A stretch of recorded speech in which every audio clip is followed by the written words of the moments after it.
അത്യന്തം ഞെട്ടിപ്പിച്ചുകൊണ്ട് പാലക്കാട് എംഎൽഎ രാഹുൽ മാങ്കൂട്ടത്തിനെതിരെയുള്ള ബലാത്സംഗ കേസിൽ അതിജീവിത സമർപ്പിച്ച സത്യവാങ്മൂലം പുറത്തു വന്നിരിക്കുകയാണ്.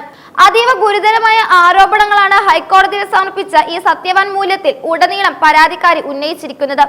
വിചാരണ കോടതി മുൻകൂർ ജാമ്യം നിഷേധിച്ചതിനെ തുടർന്ന് രാഹുൽ മാങ്കൂട്ടത്തിൽ നൽകിയ അപ്പീൽ ഹൈക്കോടതി ഇന്ന് പരിഗണിക്കാൻ ഇരിക്കെയാണ് നിയമപോരാട്ടത്തിൽ നിർണായകമായേക്കാവുന്ന ഈ വിവരങ്ങൾ പുറത്തുവരുന്നത്.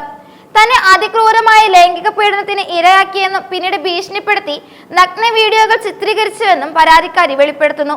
പ്രതിക്ക് മുൻകൂർ ജാമ്യം അനുവദിക്കുകയാണെങ്കിൽ ഈ ദൃശ്യങ്ങൾ പരസ്യപ്പെടുത്തി തന്നെ അപമാനിക്കുമെന്ന വലിയ ഭയമുണ്ടെന്നും അതുകൊണ്ട് തന്നെ യാതൊരു കാരണവശാലും ജാമ്യം അനുവദിക്കരുത് എന്നുമാണ് യുവതി കോടതിയെ ബോധിപ്പിച്ചിരിക്കുന്നത്. ഒരു ജനപ്രതിനിധിയിൽ നിന്ന് ഒരിക്കലും പ്രതീക്ഷിക്കാത്ത വിധത്തിലുള്ള ക്രൂരതകളാണ് താൻ അനുഭവിച്ചതെന്ന് സത്യവാങ്മൂലത്തിൽ വേദനയോടെ അവർ വ്യക്തമാക്കുന്നു. ബലാത്സംഗത്തിനിടെ തനിക്കേറ്റ സാരമായ ശാരീരിക പരിക്കുകളുടെ ചിത്രങ്ങൾ തെളിവായി കോടതിയിൽ ഹാജരാക്കിയിട്ടുണ്ട്. ഇത് വെറും ഒരു ആരോപണമല്ലെന്നും മറിച്ച് വസ്തുതകളുടെ പിൻബലമുള്ള പരാതികളാണെന്നും സ്ഥാപിക്കാനാണ് അതിജീവിത ശ്രമിക്കുന്നത്.